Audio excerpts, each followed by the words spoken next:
I like to think of Lady Justice. And Lady Justice, she wears a blindfold.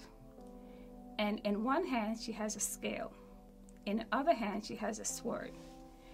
The blindfold is supposed to represent that justice is blind. It doesn't see color, it doesn't see race, it doesn't see gender, it doesn't see nationality. The scale is supposed to represent fairness, a balance. And then the sword is supposed to represent punishment.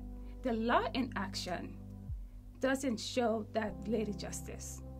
We have a Lady Justice who's peeking underneath the blindfold, and the scale is below and the sword is up, meaning that we have a society where we do see color, we do see gender, we do see these social demographics.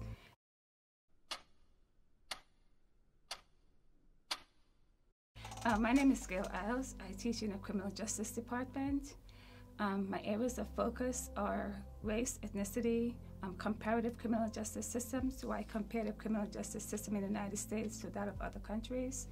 And I also study or specialize in the courts. When most people think of crime, they think of street crimes. And there's a distinct difference between street crimes and sweet crimes. Street crimes are the crimes like we typically see depicted in Hollywood movies and we hear on the nightly news. Very few people think about sweet crimes, and that's the crime that happens in offices, like white-collar crime, embezzlement, Ponzi schemes. So when we think about the street crime, we think of minorities. We think of particularly young black men. And we think of drugs. When we have this sort of perceptions of who the criminals are, we inadvertently create policies that reflects those perceptions, and then that perpetuates the incarceration of young black men. Growing up in the Virgin Islands, my teachers were black, my doctors were black, the lawyers were black, everyone around me was black. So I knew from the very beginning that I could be one of those individuals.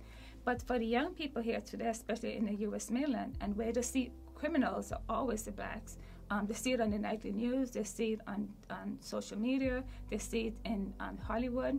And so it gives them almost like a doom effect. Well, I'm not going to make it to age 30, and if I do make it to age 30, I'm probably be in prison, because that's what they constantly see around them. So I think we can change that by changing the image.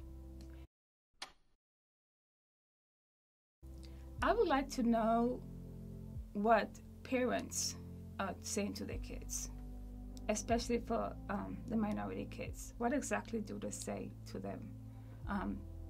Do they allow them to feel dejected? Do they speak to them in do they use uplifting terms?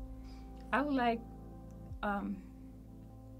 especially young minority kids, to feel positive, to feel like there's something out there that they can strive for.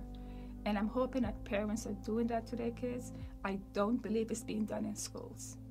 I believe schools are failing kids in some ways. I don't think the system is perpetuating myths, per se. And it's like what I said a few minutes ago, I think it's doing a better job at hiding it. More people talk about not seeing justice because, unlike in the past, we have a whole lot more social media. And the media, everything is more transparent today than it was in the past. So there's greater opportunities to criticize the system to it. And Hollywood isn't doing a good job in making the system appear that it's doing a better job than it used to in the past. But I do think that things have gotten better, but it's not where it should be yet. Police officers today are better trained than they were in the past. That's a fact. Police officers today have more education than they did in the past.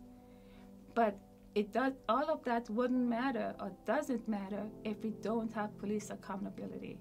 If you don't have accountability in a police department, I don't care how much education they have, I don't care how much training they have, I don't care what policies we implement, what reforms that are made. it's not going to work. I have hopes that things are going to get better. Racism and discrimination, the systemic disparities that existed earlier on, I think some of it is still around, but it's less today than it was in the past. I really believe that. We have a long way to go here in the U.S. Last year was not a good year for us in terms of criminal justice issues, but I have hope. I think it's going to get better. It's going to take a while, but I do have hope.